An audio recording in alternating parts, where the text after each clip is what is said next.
Hello எல்லாருக்கும் வணக்கம். என் பேரு ஆதர்ஷ். இந்த சாம்பியன்ஸ் ட்ரோஃபி ப்ரிவியூல நம்ம எந்த டீமை பார்க்க போறோம்னா, முதல்ல இங்கிலாந்து, அதுக்கப்புறமா சவுத் ஆப்பிரிக்கா. இந்த ப்ரிவியூக்குள்ள இப்ப போயிடலாம். இங்கிலாந்தோட ஆரம்பிச்சா இந்த ஸ்குவாட பார்த்த உடனே நிறைய ஆள் அந்த இந்தியா டூர் இப்பதான் முடிஞ்ச சீரீஸ் தான் விளையாடினா. T20I அதுக்கப்புறமா ODI சீரீஸ் சேர்த்து போட்டாலே இங்கிலாந்து ஒரு மேட்ச் தான் ஜெயிச்சா. கண்டிஷன்ஸ் படி நிறைய பேர் இந்தியால விளையாடுறதுக்கு தேறுவாளாங்கிற கேள்வி கேட்டா தேற மாட்டான்னு தான் ஒரு பதில் கொடுக்க முடிஞ்சிருக்கும். அந்த விளையாட்டை பார்த்த உடனே அதே ஆள் தான் இங்க எடுத்துன்னு வந்திருக்கா. 2 மேட்ச்ல லாகூர்ல விளையாடுறா. அது கொஞ்சம் ஸ்பின்னர்ஸ்க்கு அப்படி இப்படி இருக்கும். இன்னும் கொஞ்சம் ஸ்பின்னர்ஸ்க்கு பர்ச்சேஸ் இருக்கும். ஆனாலும் எனக்கு என்னமோ இங்க batting much prefer to bat in Pakistan than in India. ஆனாலும் அதே ஆள் தான் எடுத்துட்டு வந்திருக்கிறதுனால இப்ப நான் ஒரு 11 சொல்ல போறேன். அதுல இன்னும் கொஞ்சம் லூப் ஹோல்ஸ் இருக்கு. ஒரு தெரிஞ்ச லூப் ஹோல்ஸ் இருக்கு. இப்ப என்னோட 11 இப்ப 2 வழியா போலாம். முதல் வழி நான் சொல்லிட்டே இருந்திருக்கேன். லியாம் லிவிங்ஸ்டனும் டாம் பேண்டனும் ஒரே டீம்ல விளையாட முடியாது. ஏன்னா டாம் பேண்டன் விளையாடினா நம்பர் 4ல விளையாடணும். அப்ப ஜாஸ் பட்லர் நம்பர் 6க்கு போயிடுவார். லியாம் லிவிங்ஸ்டன் ஒரு நம்பர் 7ல ஒரு ஃப்ரண்ட் லைன் ஸ்பின்னரா வச்சுக்க முடியாது. அதுக்கப்புறமா அவர் பேட்டிங்ல ஜாஸ்தியா போனா 40 ரன் தான் அடிப்பர். ஸோ இப்ப லியாம் லிவிங்ஸ்டன் நம்பர் 6ல விளையாடினா Phil Salt, Ben Duckett opening the batting, Joe Root 3, Harry Brook 4, Jos Buttler 5, Liam Livingstone number 6, Brydon Carse 7, Jofra Archer 8, Adil Rashid 9, Mark Wood 10. அந்த கடைசியோடைய ஓரளவுக்கு நன்னா போட்டர் சகீப் மெஹமூத் அட் நம்பர் 11. இப்ப ஒருவேளை எப்படி யோசிக்கலாம்னா, இப்ப இந்த லாகூர் பிச்சர்ஸ்ல கொஞ்சம் திரும்புற பிச்சர்ஸ்லாம் இருந்ததுன்னா, இப்ப பிரைடன் கார்ஸ விளையாடி நான் இப்போ ஆஸ்திரேலியாவோ ஒரு சவுத் ஆப்பிரிக்காவோ நான் பயமுறுத்த போறேன்னா பயமுறுத்த போறது கிடையாது. அப்ப லியாம் லிவிங்ஸ்டோன் நம்பர் 7 டாம் பேண்டனும் உள்ள எடுத்துன்னு வந்தா பேட்டிங் ஸ்ட்ரெங்தன் ஆயிடும். லியாம் லிவிங்ஸ்டன் ஒரு 5 ஓவர் கை சுத்தலாம். ஜோ ரூட் ஒரு 5 ஓவர், ஆதில் ரஷீத் 10 ஓவர், 3 சீமரை வச்சு சமாளிச்சுடலாம். இப்ப நான் என்ன சொன்னேன்னா, எஸ்பெஷலி இந்தியாவில் நம்ம பார்த்தோம். லியாம் லிவிங்ஸ்டன் கொஞ்சம் மாசமாவே அடி வாங்கிட்டு இருக்கார். இந்தியாவில் இந்த 2வது ஸ்பின்னர் ஆப்ஷன்லாம் லியாம் லிவிங்ஸ்டோன் போட முடியல. கடைசி ஓடிஐல 8 ஓவர் போட்டார், 57 ரன் கொடுத்தார், விக்கெட் எடுக்கல. ஸோ பாகிஸ்தான்ல ஒரு அட்லீஸ்ட் ஒரு 20 ஓவர் ஸ்பின் பர் மேட்ச் போட்டுதான் ஆனும். இங்கிலாந்துக்கு அந்த ஒரு லக்ஸரி இருக்கா ஆதில் ரஷீதை தவிர அது கிடையாது. ஆனாலும் ஒருவேளை எப்படி 2 பேரும் ஒரே டீம்ல விளையாடலாம்னா, இப்ப லியாம் லிவிங்ஸ்டோனோட ஸ்பின் பவுலிங் இன் லாகூர் ஓவர் பிரைடன் கார்ஸஸ் பவுலிங் அவரும் ஒரு சில சமயம் ரன் கொடுத்துன்னு தான் இருந்திருக்கார். ஓகே, T20 சீரீஸ்ல ரிலேட்டிவ்லி ஸ்பீக்கிங் அவ்வளோ அடி வாங்கல. ஆனா ஒரே சீரீஸ்ல அடி வாங்கினர். ஸோ அப்ப வேணா லியாம் லிவிங்ஸ்டோன் நம்பர் 7 விளையாடினா, அது தவிர அது கொஞ்சம் பவுலிங் கொஞ்சம் ரொம்ப லைட்டா தான் இருக்கும். பேண்டனையும் லிவிங்ஸ்டோனையும் ஒரே 11ல விளையாடினா. இப்ப பேக்கப்ஸ்ன்னு பார்த்தோம்னா, லிவிங்ஸ்டோன் விளையாடினர், கார்ஸ் வெளியில உட்கார்ந்தர்னா அவர் would be a backup for the 3 seamers. அவராது கொஞ்சம் சுமாரான ஒரு ஃபார்ம்ல இருக்கார் கம்பேர்ட் டு இந்த 3 seamers எடுத்துன்னு வந்திருக்கிறதுல அந்த பேக்கப்ல. கசட்கின்சன் எப்ப போட்டாலும் அடி வாங்குறார். அவர் விளையாடணும்னு இருந்ததுன்னா பேஸ்ட் அந்த கரண்ட் ஃபார்ம் என்ன போறதுன்னு தெரியாது. ஜேமி ஓவர்டன் சொல்லவே வேண்டாம். பேட்டிங்லயும் ஒன்றும் பண்ணல, பவுலிங்லயும் ஒன்றும் பண்ணல. ஜேமி ஸ்மித் இந்த டீம் பொறுத்த வரைக்கும் probably be a backup for Tom Banton at number 4. ஏன்னா அவர் எந்த பேட்ஸ்மேனையும் டிராப் பண்ண மாட்டா.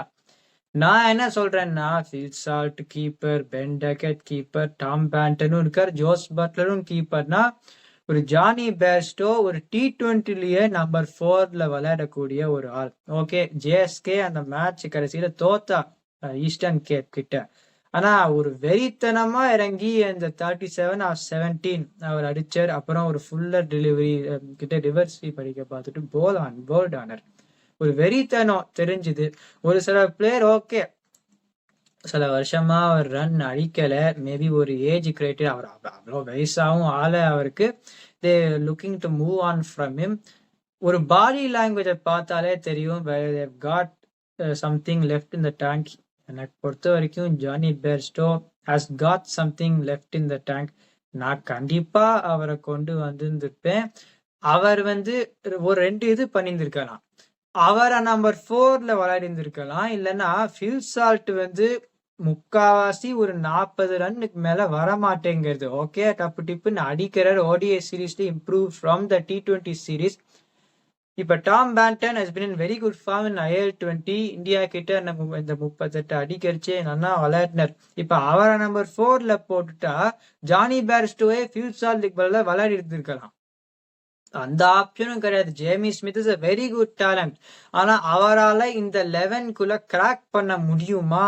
இப்ப வந்து நிறைய கீப்பர் இருக்கா. So if you're purely focusing on is batting, அவரால இந்த 11க்குள்ள வர முடியுமா? வர முடியாது. ஸோ என்னை பொறுத்த வரைக்கும் அவரும் விளையாட மாட்டார் இந்த டோர்னமெண்ட்ல. இப்ப வென்யூஸ்ன்னு பார்த்தோம்னா ஆஸ்திரேலியா கிட்டையும் சவுத் ஆப்பிரிக்கா, ஐ திங்க் இப்ப நான் ஆஸ்திரேலியா கிட்ட கண்டிப்பா லாகூர்ல தான் விளையாட போறான்னு நினைக்கிறேன். ஆப்கானிஸ்தான் கிட்டயும் லாகூர்ல விளையாட போறா. சவுத் ஆப்பிரிக்கா வந்து கராச்சி. அது கொஞ்சம் நன்னாவே திரும்புற பிச். அதுவும் நல்ல வேளை ஆப்கானிஸ்தான் கிட்ட அந்த கராச்சி பிச்ல விளையாடிருந்தா ஷூரா தோல்விதான் பட்டிருக்கும். லாகூர்லயும் கொஞ்சம் திரும்பும். ஸோ ஆப்கானிஸ்தான் இந்த பேட் ஃபர்ஸ்ட் ஒரு 290 அடிச்சா England will struggle to chase it down because of their approach. Australia versus England கொஞ்சம் டச் அண்ட் கோவா தான் இருக்கும். ஏன்னா 2 அட்டாக்கையும் பார்த்தாலும் இப்ப 2 ரிஸ்பினர் விக்கெட் எடுக்கலைன்னா யாரு விக்கெட் எடுக்க போறான்னே சொல்ல முடியாது. அதனால்தான் எந்த டீம் ஃபர்ஸ்ட் பேட்டிங் விளையாடி ஒரு இடிச்சுட்டு if they get to the 340 kind of a score, then based on the volume of runs they can outmuscle the opposition. பேட்டிங்லயும் ஓகே, ஆஸ்திரேலியா வந்து ஸ்ரீலங்கால இந்த ஓடிஐ சீரீஸ் நல்லா விளையாடல. இந்த பிளேயர் தான் இந்த சாம்பியன்ஸ் ட்ரோஃபில விளையாட போறா. But I still say if you're comparing the Australian lineup and the English lineup, although they 2 லைனப்பும் on that day they can do something. இங்கிலாந்துக்கு I'd say probably இப்போ ஒரு ஜோ ரூட், ஹாரி புரூக், பட்லர்னா ஒரு நேம்ஸ்ன்னு பார்த்தானா England have got the bigger names. ஆனாலும் based on the practicality இப்போ போறத பார்த்தா அவரும் ஒரு சரியா பண்ணுவாளான்னு சொல்ல முடியாது. ஸோ எந்த டீம் டாஸை ஜெயிச்சு ஃபர்ஸ்ட் பேட்டிங் விளையாடுறதோ that team will have the edge in that match. அதை தவிர இப்ப playing against South Africa in Karachi, South ஆப்பிரிக்காவுக்கும் ஒரு பெரிய ஒரு நன்னா இருக்கிற ஒரு அட்டாக்கும் இல்லை. But it is better than the English attack. So you can put your money on them to win on that occasion. அதுக்கப்புறம் பிளேயிங் அகேன்ஸ்ட் ஆப்கானிஸ்தான் இன் லாகூர். ஸோ என்னை பொறுத்த வரைக்கும் மோஸ்ட் லைக்லி இங்கிலாந்து வந்து செமிஃபைனல் ஸ்டேஜுக்கு வராது. நான் ஆஸ்திரேலியாவுக்கும் சொன்ன மாதிரி அந்த டாஸ் ஜெயிச்சு ஒரு இடிச்சாதான் உண்டு. இல்லைன்னா இந்த ஸ்குவாட்ல இந்தியால விளையாடின ஆளே தான் எடுத்திருக்கா. நம்ம அவ அங்க எப்படி பண்ணான்னு பார்த்தோம். இங்க வந்து கொஞ்சம் தேர்வாளாங்கிறது சந்தேகப்பட வேண்டிய ஒரு விஷயம். அடுத்தது வந்து சவுத் ஆப்பிரிக்கா. இப்ப நான் வந்து இன்னும் ஒரு ஸ்ட்ராங்கஸ்ட் ஸ்குவாடாலாம் செலக்ட் பண்ணிருக்காளான்னு கேட்டா செலக்ட் பண்ணலன்னு தான் நான் சொல்லுவேன். ஆனா இப்ப வந்து ஒரு இது வந்திருக்கு. I feel the inclusion of Corbin Bosch for the injured Anrich Nortje வந்து மே பி சம்திங் ஒரு செமிஃபைனல் ஸ்டேஜுக்காவது கொஞ்சம் தேர்த்திடலான்னு நினைக்கிறேன். இன்னும் ஒரு ஸ்ட்ராங்கஸ்ட் டீமான்னு நான் சொல்ல மாட்டேன். Stronger compared to the other teams. ஆனால் selections could have definitely been better. இந்த ஸ்குவாட்ல வந்து நிறைய பேர் இந்த ஓடிஏ வேர்ல்ட் கப் விளையாடினவாலும் இருக்கா. Ryan Rickelton has been in sensational form and rightfully has been called up. Quinton de Kock, although he's not as consistent as of now, I feel that he is the right person to replace Quinton de Kock. Tony டிசோர்ஸையும் இப்பதான் ஒரு புதுசா வந்திருக்கு. இப்ப நம்ம 11 பார்த்தோம்னா இப்ப Corbin Bose வந்தது வந்து is a bit of a lifeline for them. Opening Ryan Rickelton and Temba Bavuma. Number 3 Rassie-Van-der Dussen. Number 4 Aiden Markram. Number 5 Heinrich Klaasen. 6 David Miller. 7 Marco Jansen. 8 Corbin Bosch. 9 Keshav Maharaj. 10 Kagiso Rabada. And number 11 வந்து Tabraiz Shamsi. Corbin posh விளையாடலன்னா ஒரு 2 option. இப்ப Wiaan Mulder cannot play unless they are thinking okay ஒரு 4 front line போலரை வச்சு ஓட்டிடலாம். தென் Wiaan Mulder, Eden Markram இந்த மாதிரி ஒரு ஆளை போட்டு பேட்டிங்கை ஸ்ட்ரெங்தன் பண்ணலான்னு பார்க்கலாம். இல்லைன்னா ஒரு ஃப்ரண்ட் லைன் ஃபாஸ்ட் போலர்லாம் லுங்கி இங்கீரி தான் எக்கர். பால் டிரைவர்ஸ்க்கே அவரை உக்காத்தி வச்சுட்டா இங்கேயும் இந்த ட்ரை சீரீஸ்ல ரொம்பவே சுமாரா போட்டார். அதனால்தான் எனக்கு பொறுத்த வரைக்கும் they are better off with the 3 doing well and they do not have to look for the fast bowlers outside. Tristan Stubbs வந்து T20லயே ஒரு நம்பர் 5ல விளையாடக்கூடிய ஒரு ஆள். ஸோ ஓடிஏல வந்து நம்பர் 4லாம் இறக்க மாட்டேன். அவ்வளோ ஃபார்ம்லையும் இல்லை அவர் பேர். ஸோ ஈடன் மார்க்ரம் அட் நம்பர் 4. அசீப் அந்தர் இன் வெரி குட் ஃபார்ம். அவரும் ரயன் ரிக்கில்டன் தான் எம்ஐ கேப்டவுனுக்கு ஓப்பனிங். டோனி டிசோர்சி வந்து அவர் வந்து எங்க உள்ள வர போறேன்னு தெரியல. என்னை பொறுத்த வரைக்கும் அவர் விளையாட போறது கிடையாது. Ryan Rickelton in very good form. They will not drop him. ரசிவன் டிராப் பண்ணக்கூடாது அவர் 2 பேருமே. So Tony de Zorzi I don't think will get into this team. Players who could have been in the ஸ்குவாட்னா எப்படி George லிண்டே விட்டான்னு எனக்கு புரியவே இல்லை. அவர் வந்து 10 ஓவர் போடக்கூடிய கெப்பாசிட்டியும் இருக்கு.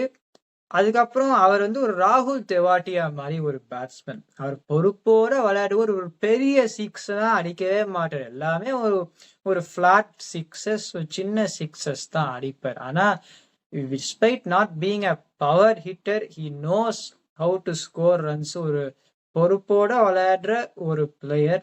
அவரை கண்டிப்பா எடுத்துன்னு வந்திருப்பேன். பாகிஸ்தான்ல ஒரு 20 ஓவர் ஸ்பின் அது போடணும்னா you got Keshav Maharaj and you got யார் ஜார்ஜ் லிண்டே.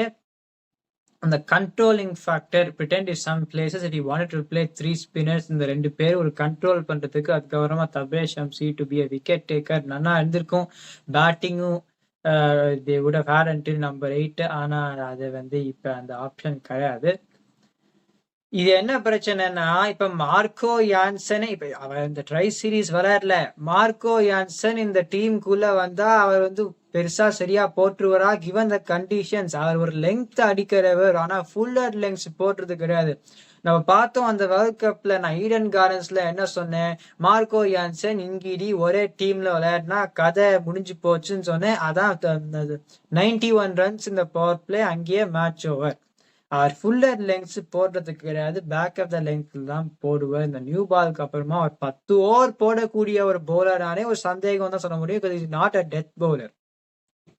கோர்பின் போஷும் 140 போடுவார், அதுக்கு மேலே போடலாம். ஆனா ரன் கொடுக்கற ஆள் தான் கேஷவ் மகாராஜ் தான் ஒரே ஆள். ஒரு கண்ட்ரோல். அதுக்கப்புறம் கஹீசோர் அபாதா வந்து விக்கெட் எடுக்கணும் ஆடப்பட்ட. Then got Tabraiz Shamsi can be a wicket taker in the middle. முதல் மேட்ச் நியூசிலாந்து கிட்ட அடி வாங்கின ட்ரை சீரீஸ்ல. அதுக்கப்புறமா பாகிஸ்தான் கிட்ட bowl better but they last.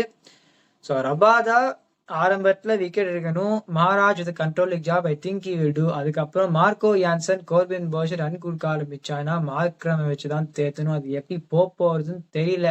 ஏன்னா நான் போன வீடியோல சொன்ன மாதிரி இப்ப still you got a destructive batting இப்ப இங்கிலாந்து அண்ட் ஆஸ்திரேலியா. அவ வந்து அடிக்க பார்த்தா பட்டுதுன்னா then you will struggle to see where your other options. Especially ஆஸ்திரேலியாவை எங்க விளையாடுறான்னு தெரியல, நான் பார்க்கணும். ரவால்பிண்டியில விளையாடுறா. ரவால்பிண்டியில in my view best batting track in this tournament. ஒருவேளை ஆஸ்திரேலியா முதல் பேட்டிங் பண்ணி ஒரு 2 பேருக்கு விழலைன்னா செம அடி விழுந்துடும் பவுலிங்ல. So that is definitely stronger compared to other teams. But no way I will say ஒரு ஸ்ட்ராங் டீம்னு நான் சொல்லுவேன். கொஞ்சம் ப்ரிகேரியஸ் டீம் தான்.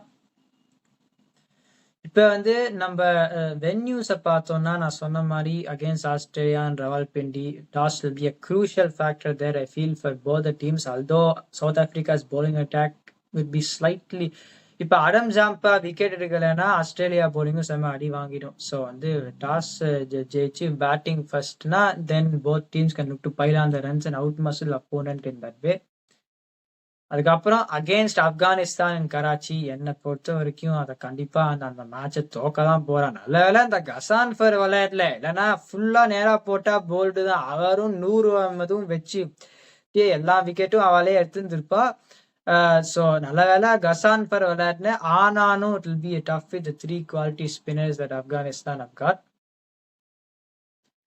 அதுக்கப்புறம் இங்கிலாந்து நான் சொன்ன மாதிரி கராச்சியில் அதுவும் திரும்புற pitch. I think South Africa got more spin options than England. So I still think they'll be okay. Overall அந்த ஆஸ்திரேலியா மேட்ச் மட்டும் கொஞ்சம் பார்த்துட்டா South Africa will win 2 out of 3 and they will qualify for the semi-final. So வந்து I think Afghanistan can look to finish first in the group given the venues also that they are playing at. South Africa ஒரு second வரதுக்கான ஒரு வாய்ப்பு இருக்கு. Strong டீம்னு சொல்ல மாட்டேன், ஆனா ஒரு அதுவும் இந்த குரூப்புக்கு ஒரு okay team. Let's see how they go. இந்த வீடியோ என்ஜாய் பண்ணீங்கன்னா லைக் போடுங்க, சப்ஸ்கிரைப் பண்ணுங்க, இருக்கிற ஃப்ரெண்ட்க்கு எல்லாம் அனுப்புங்க. It's my opinion. வாட்ச்